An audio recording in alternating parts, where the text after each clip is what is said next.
The Odyssey by Homer. Book 2, A Dangerous Journey. The early dawn was born. Her fingers bloomed. Odysseus's well-beloved son jumped up, put on his clothes, and strapped his sword across his back and tied his handsome sandals onto his well-oiled feet. He left the room looking just like a god. He quickly told the clear-voiced heralds that they must call the Greeks to council. Soon the men, their long hair flowing, were gathered all together in the square. Telemachus arrived, bronze sword in hand. Not by himself, 2 swift dogs came with him.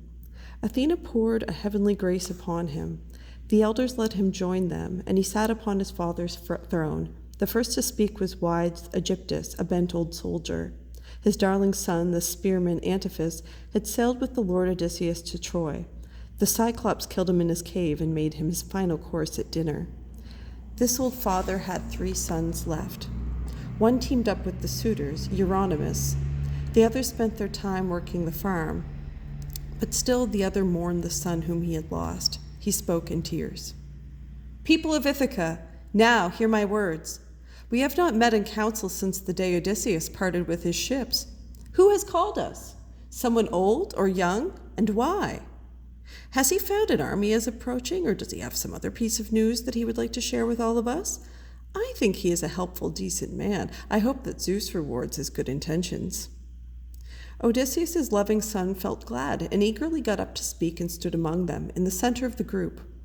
The competent official, named Pisenor, passed him with a speaking stick. He held it up and first addressed Aegyptus. "Here, sir. Now look no further for the man you seek. I called the meeting. I'm in deep trouble. I have no information of an army that might attack us, nor do I have news of any other danger to our people. I need help for myself. My family has suffered 2 disasters. First, I lost my father, who was kind to you as if you were also his sons. Now, even worse, my house is being ripped apart. My wealth will soon be gone. The sons of all nobles have shoved inside my house to court my mother against her wishes. They should go and ask Icarius, her father, to provide a dowry and choose who should be her husband, but they're too scared. Instead, they haunt our house day after day and kill our cows and pigs and good fat goats. They feast and drink red wine, not caring if they waste it all.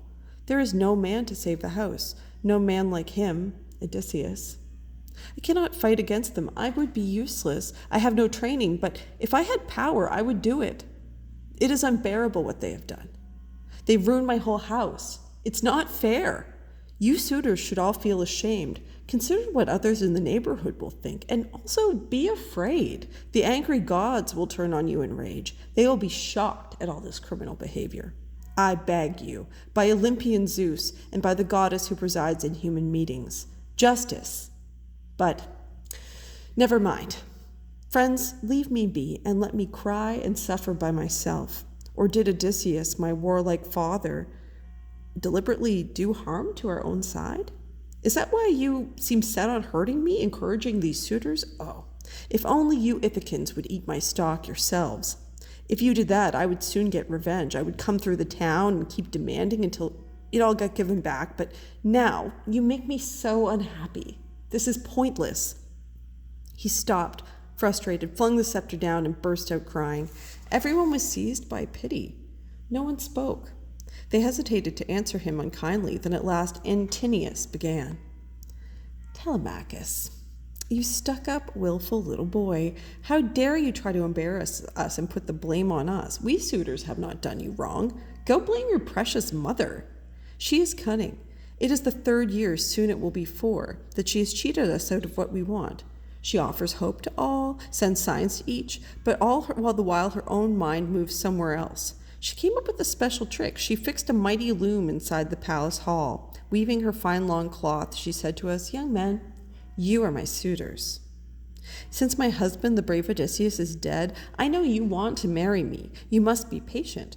I have worked hard to weave this winding sheet to bury good Laertes when he dies. He gained such wealth, the woman would reproach me if he was buried with no shroud. Please let me finish it.' And her words made sense to us. So every day she wove the mighty cloth, and at night by torchlight she unwove it. For 3 long years her trick beguiled the Greeks, but When the fourth year's seasons rolled around, a woman slave who knew the truth told us, and we caught her there, unraveling the cloth, and so we made her finish it. This is our answer so that you and all the Greeks may understand. Dismiss your mother. Let her father tell her to marry anyone her heart desires. Athena blessed her with intelligence, great artistry and skill, a finer mind than anyone has ever had before. Even the braided girls of ancient Greece, Tyro, Almycene, Garland, and Mycene, none of them had Penelope's understanding. But if she wants to go on hurting us, her plans are contrary to destiny. We suitors will keep eating up your wealth and livelihood as long as she pursues this plan the gods have put inside her heart. For her, it may be glory, but for you, pure loss. We will not go back to our farms or anywhere until she picks a husband. Telemachus insisted, breathing hard. Antinous, I cannot force my mother out of the house. She gave birth and raised me. My father is elsewhere, alive or dead. If I insist my mother has to leave, Icarius will make me pay the price, and gods will send more trouble. If she goes, mother will rouse up furies of hate to take revenge, and everyone else will curse me.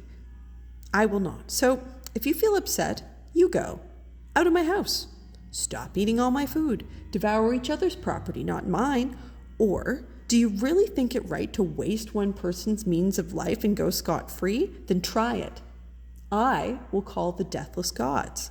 May Zeus give recompense someday for this. You will die here, and nobody will care. Then Zeus, whose voice resounds around the world, sent down 2 eagles from the mountain peak. At first they hovered on the breath of wind close by each other, balanced on their wings. Reaching the noisy middle of the crowd, they wheeled and whirred and flapped their wings, swooping at each man's head with eyes like death, and with their talons ripped each face and neck. And then to the right they flew across the town. Everyone was astonished at the sight. They wondered in their hearts what this could mean. Old Halitherses, son of Mastor, spoke. More than any of the other elders, this old leader excelled at prophecy and knew the birds. He gave them good advice. Now, Ithacans, listen. I speak especially for the suitors. Disaster rolls their way. Odysseus will not long be absent from his friends. Already he is near and sows the seeds of death for all of them, and more disaster for many others in bright Ithaca. We have to form a plan to make them stop. That would be the best for them as well by far. I am experienced at prophecy, and my words come true for him, that mastermind, Odysseus. I told him when he left for Troy with all the Argives that he would suffer most terribly, and that all his men would die, but in the 20th year he would come home unrecognized. Now it's coming true. Eurymachus, the son of Polybus, replied, Old man, be off. Go home and spout your portents to your children, or it will be worse for them. But I can read these omens better than you can. Many birds go flying in sunlight, and not all are meaningful. Odysseus is dead, away from home. I wish you had died with him to stop your forecasts. You are making his boy angry, hoping he will give you your household gifts. But let me tell you this, which will come true. You know many ancient forms of wisdom, but if you tease this boy and stir his rage, he will be hurt and never get to act on any of these prophecies of yours. And old man, we will make you pay so much your heart will break. Your pain will cut so deep. I will advise Telemachus myself in front of everyone to send his mother back to her father's family to fix her wedding and the gifts of a well-loved daughter should have. Unless he does that, we will never cease from this tortuous courtship. We are not afraid of anyone, much less this boy with his long speeches, nor your pointless portents. They will not come to pass, and they will make you hated. His house will be devoured, and payback will never come, as long as she frustrates our wish for marriage.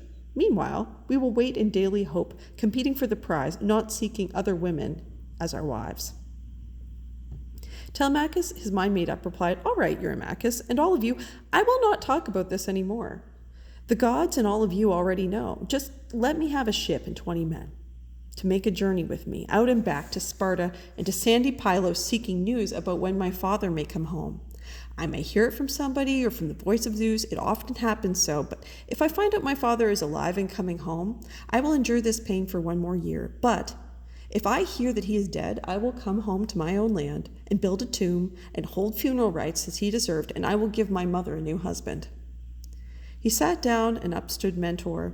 When Odysseus sailed off, this was the friend he asked to guard his house and told the slaves to look at him as master. Mentor addressed the crowd.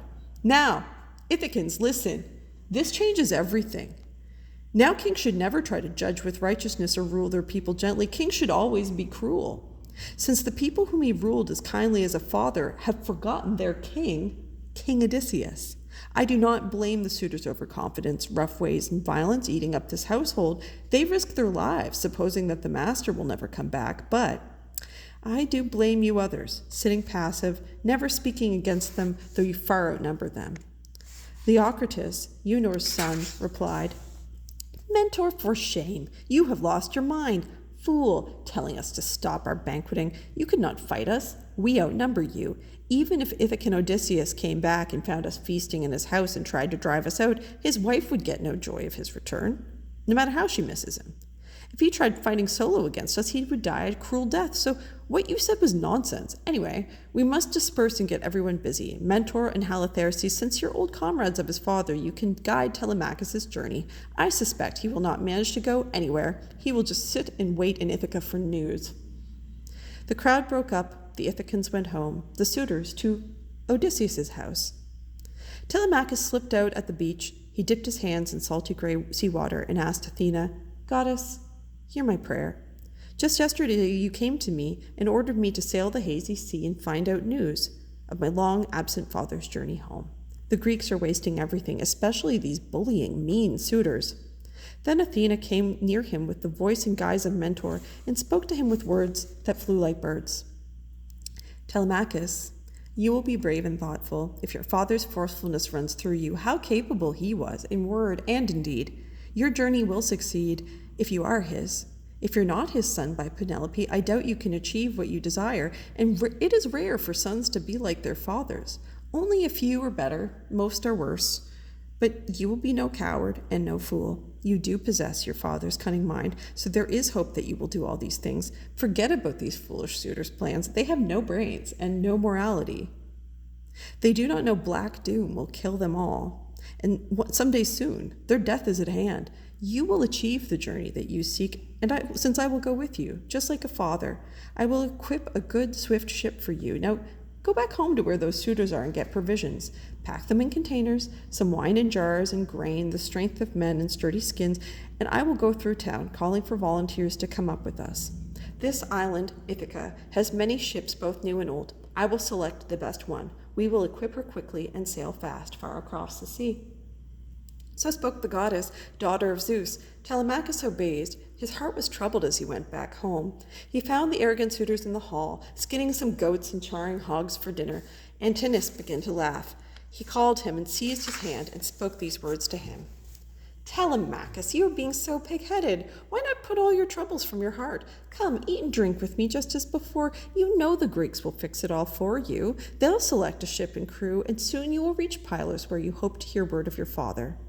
But the boy was wary and said, Antinous, I cannot eat. I have no peace or joy when I'm with you selfish suitors. Is it not enough that you destroyed my rich inheritance when I was just a little boy? But now I've grown bigger, and I got advice from other people, and my heart wells up with courage. I will try to bring down doom on your heads at home or when I go to Pylos. Yes, I really will go there as passenger, although I do not own a ship or have a crew, because of you. He snatched his hand away. But they feasted. The suitors started mocking him and jeering. With sneers, they said, Oh no, Telemachus is going to kill us. He will bring supporters from Pylos or from Sparta. He's quite determined. Or indeed, he may be fetching some lethal poisons from the fertile fields of Ephyra to mix up our wine bowl and kill us all. Another proud young man said, Well, who knows? Perhaps he will get lost in that curved ship and die, so far away from all his family, just like his father, and what a pity that would be for us. Then we would have to share out all his wealth and give the house itself to her, his mother, and the man who marries her. The boy went downstairs to his father's storeroom, wide and high-roofed, piled with gold and bronze and clothes and chests and fragrant olive oil. Down there was jars of the vintage wine were stored, which held the sweet, unmixed, and godlike drink, lined in a row against the wall in case weary Odysseus came home at last. The double doors were locked and closely fitted. A woman checked the contents night and day, guarding it with great intelligence, and that was Euryclea, child of Ops. He called her to the chamber and addressed her. Nanny, please pour sweet wine in jugs for me, the second best one, not the one you keep for when the poor unlucky king escapes from evil fate and death and comes back home. Fill up 12 jugs of wine for me and pour me some 20 pounds of finely milled barley groats, all packed in sturdy leather bags. Load up all these provisions secretly. At nightfall, I will come here and get them when my mother has gone upstairs to sleep. I am leaving for Sparta and for sandy Pylos to learn about my father's journey home. At this, his loving nurse began to wail. Sweet child, what gave you this idea? Why do you want to go so far? You're the only child and dearly loved. The king, Odysseus, is gone, lost, far from home. They will plot against you when you leave, scheming to murder you and share his wealth. Stay with us, we who love you. Do not go out searching for danger on the restless seas. Telemachus decisively replied, Nanny, you need not worry. Gods have blessed this plan, but promise me you will not tell mother until she notices me gone. Say nothing for 12 days so she will not start crying. It will spoil her pretty skin. At that, the old nurse swore a mighty oath by all the gods that she would keep this secret. And then she drew the wine for him in jars and poured the barley groats into well-stitched bags. Telemachus returned to see the suitors. Meanwhile, bright-eyed Athena had a plan. Resembling Telemachus, she went all through the city, standing by each man at night, and asked the son of Proeneus, Noemon, for his speedy ship. He promised he would give it gladly. Then the sun went down, and all the streets grew dark. The goddess dragged the ship into the water. She loaded the necessary tackle for a journey. Right at the beach's farthest end, the goddess stood and assembled good strong men as crew. She coached each one. Then, eyes ablaze with plans, she went back to Odysseus's house and poured sweet sleep upon the drunken suitors. Disguised as mentor both in looks and voice, she called the boy out from the mighty hall and looked intently into his face and said, Telemachus, your crew of armored men is ready at the oar for your departure. Come on, no time to waste, we must be gone. So speaking, Pallas quickly led the boy. He followed in the steps of the goddess. They went down to the seashore in the ship and found the long-haired sailors on the beach. Inspired and confident, Telemachus called out, My friends, come on, let us go fetch the rations. They are ready in the hall, but quietly, my mother does not know, nor do the other women except one. So he led them, and they followed him. They loaded everything onto the decks. Odysseus' son instructed them, and then embarked. Athena led the way. She sat down in the stern, and next to her Telemachus was sitting. Then the crew released the ropes and boarded, each at oar. Athena called a favorable wind, pure zephyr whistling on the wine-dark sea. Telemachus commanded his companions to seize the ringing. So they did, and raised the pine-wood mast outside the rounded block, and bound it down with forestays round about, and raised the bright white sails with leather ropes. Wind blew the middle sail. The purple wave was splashing loudly round the moving keel. The goddess rode the waves and smoothed the way. The quick black ship held steady, so they fastened the tackle down and filled their cups with wine. They poured libations to the deathless gods, especially to the bright-eyed child of Zeus. All through the night, till dawn, the ship sailed on.